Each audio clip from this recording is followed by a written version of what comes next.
Greetings and welcome to the fourth week of our Lenten reflection. Thank you for joining us once again this week. May the passion of Jesus Christ be always in our hearts. As we begin this week's reflection, let us place ourselves in the presence of God.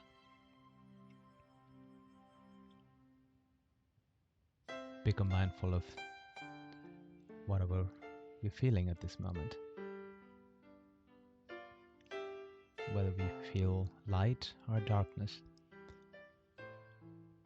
sad or joyful, or filled with anxiety or hope.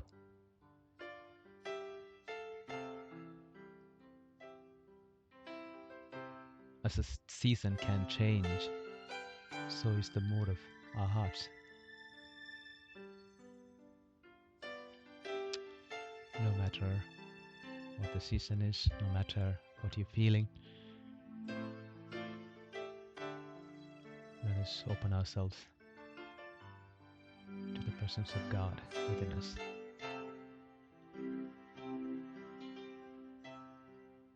And enter into that presence here and now.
A certain man had 2 sons. And the younger of them said to his father, "Father, give me the portion of goods that falleth to me."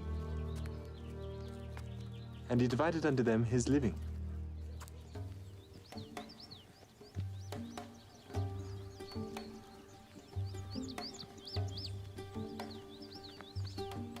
And not many days after, the younger son gathered all together and took his journey into a far country, and there wasted his substance with riotous living.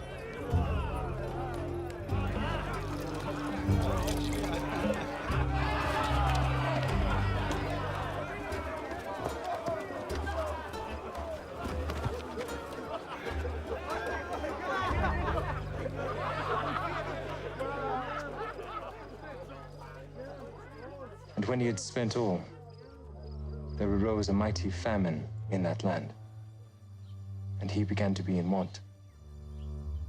And he went and joined himself to a citizen of that country, and he sent him into his fields to feed swine. And he would fain have filled his belly with the husks that the swine did eat, and no man gave to him.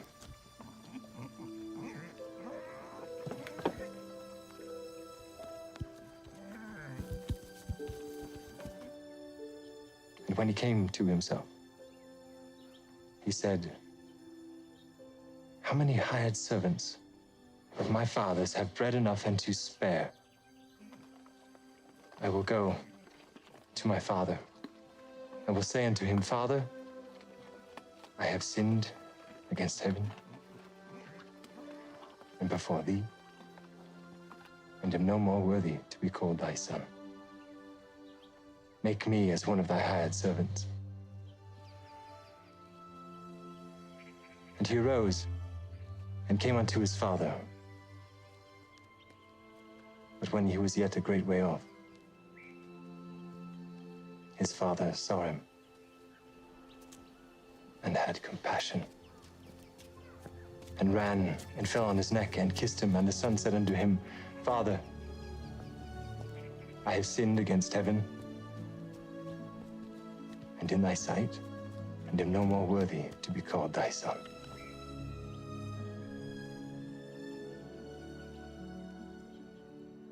But the father said to his servants, Bring forth the best robe and put it on him. And put a ring on his hand and shoes on his feet. And bring hither the fatted calf and kill it, and let us eat and be merry. For this my son was dead and is alive again. He was lost and is found. And they began to be merry. Now his eldest son was in the field. And as he came and drew nigh to the house, he heard music and dancing. And he called one of the servants and asked him what these things meant. And he said unto him, Thy brother is come, and thy father hath killed the fatted calf, because he hath received him safe and sound. And he was angry and would not go in. Therefore came his father out and entreated him.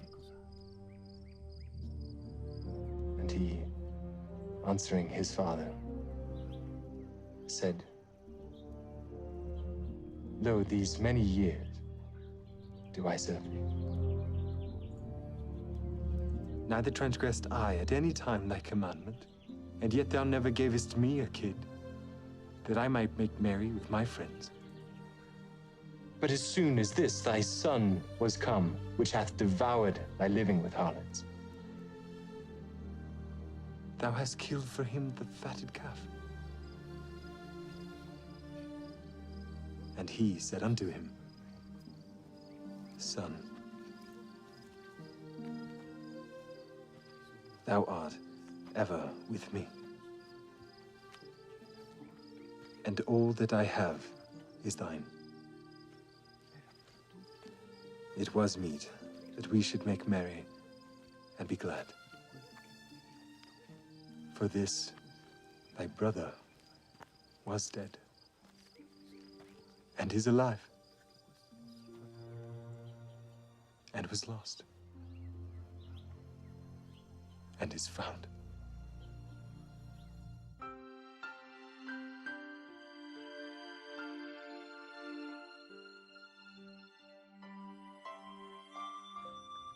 A few days ago, I had posted this picture on my Facebook feed titled An Image of the Holy Family in Ukraine.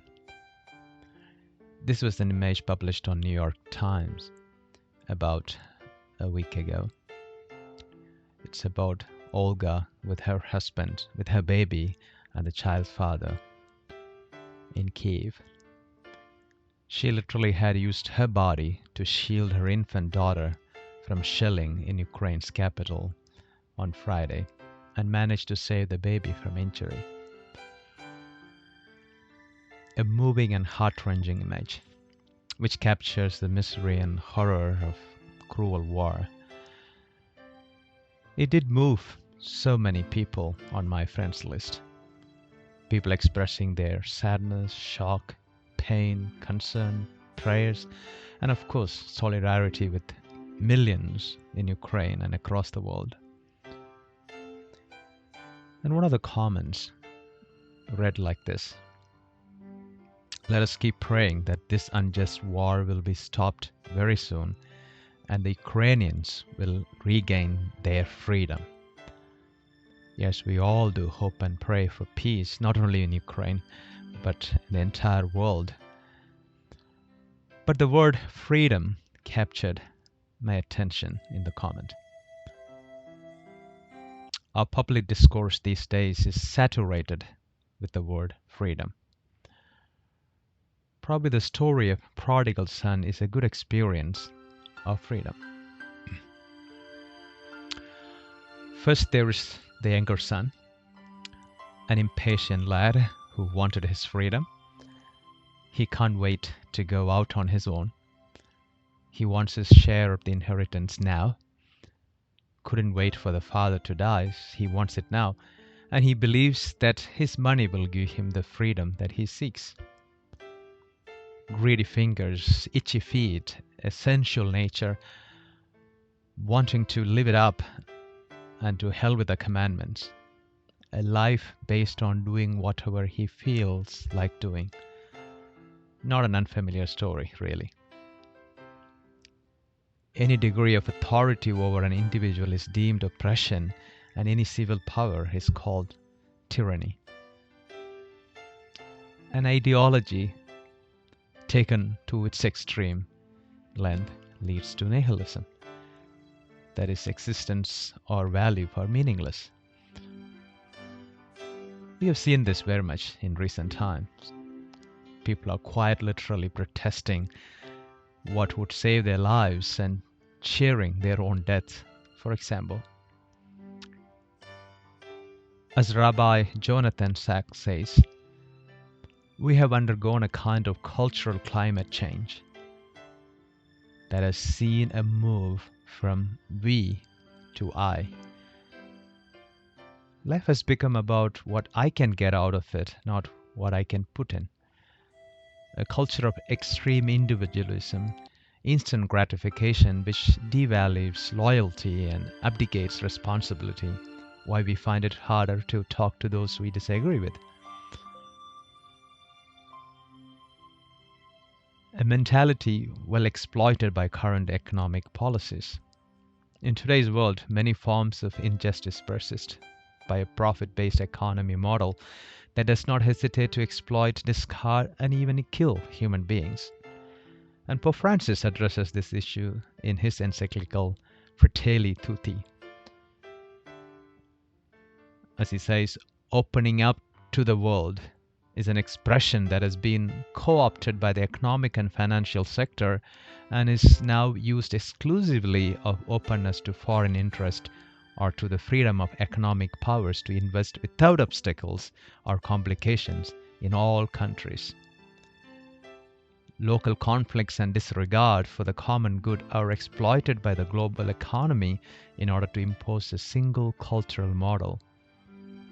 And the advance of this kind of globalism strengthens the identity of the more powerful who can protect themselves, but it tends to diminish the identity of the weaker and the poorer regions, making them more vulnerable and dependent.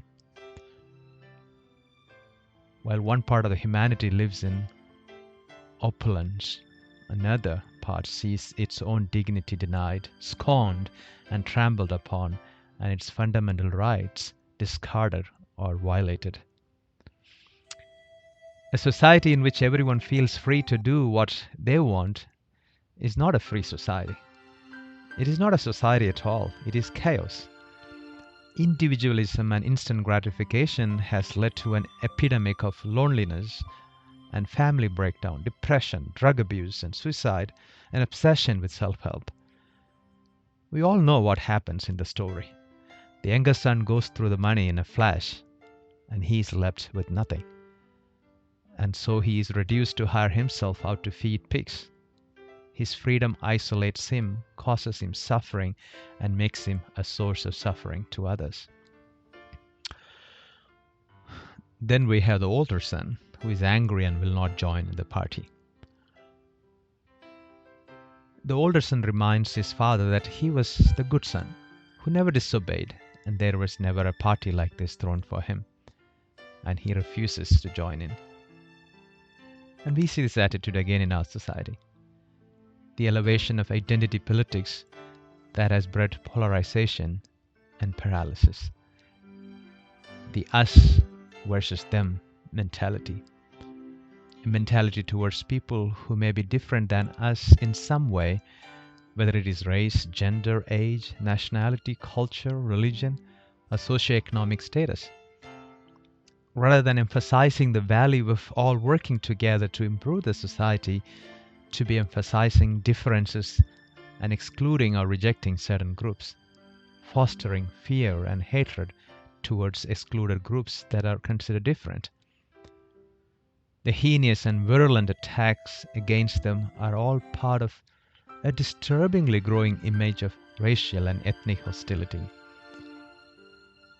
In the recent times, survey after survey shows mistrust, fear, and stagnation reigning supreme. It is not hard to see how this us versus them mentality can be destructive to both ourselves and society as a whole. And it is scary to think just how susceptible we are to these biases, even under completely random circumstances. Again, Pope Francis addresses this in his encyclical Fratelli Tutti. Today, in many countries, he says, hyperbole, extremism, and polarization have become political tools, employing a strategy of ridicule, suspicion, and relentless criticism. In a variety of ways, one denies the right of others to exist or even to have an opinion. Rabbi Jonathan Sacks warns of the growing sense in our politics that the other side is less than fully human, that its supporters are not part of the same moral community as us, that somehow their sensibilities are alien and threatening, as if they were not the opposition within a political arena, but the enemy. Full stop. So the younger son sought freedom in wealth and pleasure, having his way. The older son gave up his freedom being self-righteous, trying to earn his father's love, which he didn't realize he always had. So the elder son's sense of duty isolates him and causes suffering, and both have developed habits that cuts them off from others. The father reveals his freedom in his unconditional love. He assents to the younger son's demand. The act of love comes at a great material and emotional cost, but he does it without hesitation. When the younger son returns, the father's freedom then allows him to forgive everything and receive the son back. His father catches sight of him down the road and runs to meet him. He embraces his son and calls the servants to get a fine robe for his son to wear and a ring for his finger, and slaughter the fatted calf for a banquet, because he has his son back. The only one, in fact, in the parable who is really free is the father. He is free to rejoice in his son's return. He is free to rush to his lost son. Instead of waiting for him to beg forgiveness, he is free enough to plead with his other son rather than laying down the law. He is free to love unconditionally. Christianity, in fact, ties our freedom to love, compassion, wisdom, and common good. The beginning of love is to let those we love be perfectly themselves, and not to twist them to fit our own image. Otherwise, we love only the reflection of ourselves we find in them, says Thomas Merton. Freedom comes from unconditional love when we are able to see our circumstances, lessons, and growth processes from the eyes of compassion instead of judgment. When we can see our lives from love, we are truly liberated. We begin to see everyone as individuals worthy of respect, equality, and kindness, regardless of what group they may be categorized in.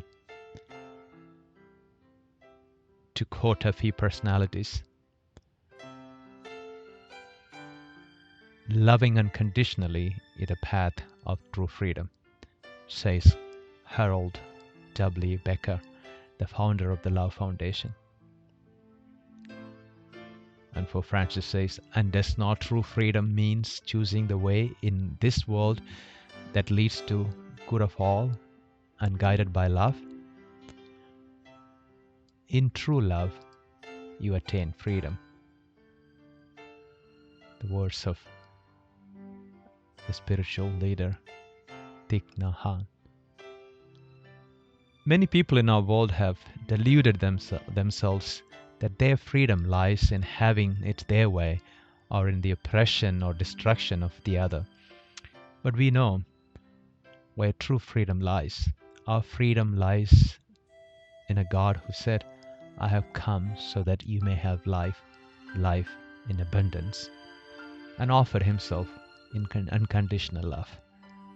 As Pope Francis says, that which gives us true freedom and true happiness is the compassionate love of Christ. Dear friends, may we live in the freedom of the children of God. May our willingness to love as Jesus loved help us bring about the reconciliation the world so sorely needs. Are we willing to be set free to love as Jesus loves?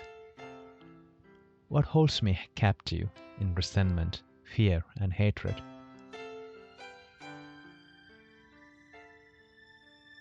How will the story of prodigal son speak through me this week?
God's eye to